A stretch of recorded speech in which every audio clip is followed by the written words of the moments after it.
दोस्तों, क्या आपने कभी सोचा है कि गाड़ियों की सेफ्टी रेटिंग्स कौन देता है, वो कैसे काम करते हैं, गाड़ियों के क्रैश टेस्ट के लिए कौन पैसा देता है और ये सेफ्टी रेटिंग्स कितने एक्यूरेट होते हैं? अगर नहीं तो फिर जानने के लिए देखते रहें इस वीडियो को लास्ट तक। लेकिन उससे पहले अगर आपने हमारे चैनल को सब्सक्राइब नहीं किया तो सब्सक्राइब कर लें और बेल आइकन को भी दबा लें। तो बिना किसी देरी के चलिए स्टार्ट करते हैं।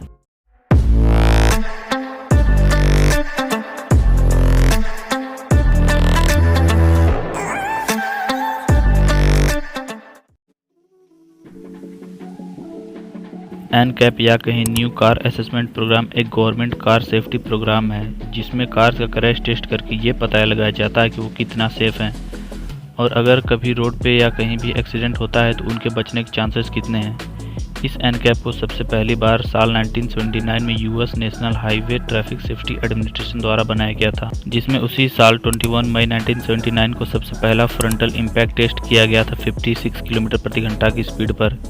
इसी को देखते हुए साल 1997 में यूरोप में यूरो एनकैप की स्थापना हुई।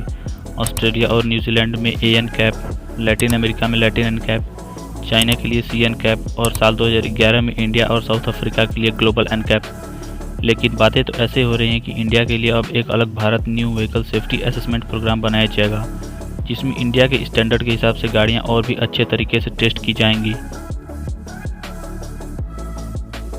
बात करें क्रैश टेस्ट कैसे काम करती हैं तो सभी एनकैप्स के अलग अलग रूल्स एंड रेगुलेशंस होते हैं। जैसे यूरो एनकैप अपने कार्स के full frontal, front offset, side impact and side pole test करते हैं। लेकिन अगर वहीं बात करें अपने ग्लोबल एनकैप की तो इसमें ज़्यादातर कार्स के सिर्फ 40% फ्रंटल ऑफसेट क्रैश किया जाता है 64 किलोमीटर प्रति घंटा की स्पीड पे, जिसमें पहले कार के अंदर अलग अलग प्रकार की रीडिंग्स लेने के लिए इंस्ट्रूमेंट सेट किए जाते हैं।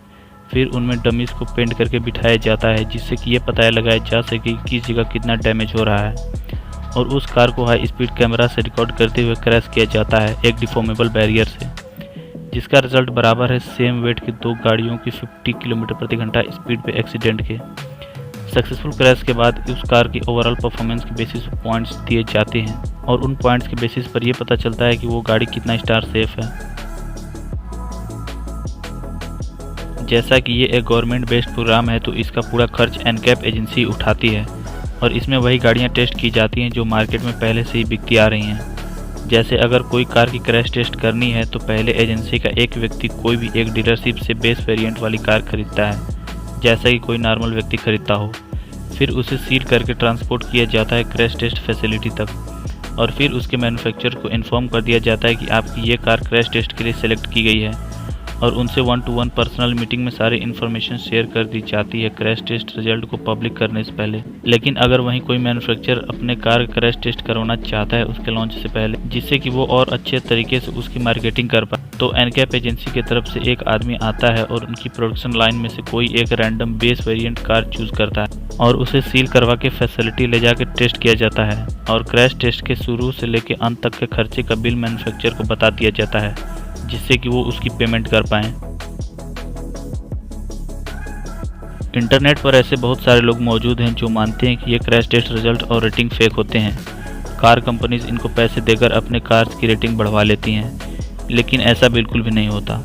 ज़्यादातर मैन्युफैक्चरर्स को पता भी नहीं होता कि उनकी कार क्रैश टेस्ट के सेलेक्ट हुई है। वो कार्स जिनकी सेफ्टी रेटिंग अच्छी है, जैसे कि 4 स्टार 5 स्टार रेटेड कार्स, तो अगर उनकी कोई रियल लाइफ एक्सीडेंट होता है तो उनके पैसेंजर्स के बचने के चांसेस ज़्यादा होते हैं। और ऐसे बहुत सारे वीडियोस यूट्यूब पर अवेलेबल हैं जिनमें आपको ये प्रूफ होते हुए दिख भी जाएगा। अगर वहीं लीस्ट रेटेड कार्स को देखें तो उनमें पैसेंजर्स को चोट लगने के चांसेस ज़्यादा होते हैं, जो कि उनकी कार की हालत देख के साफ पता चलता है।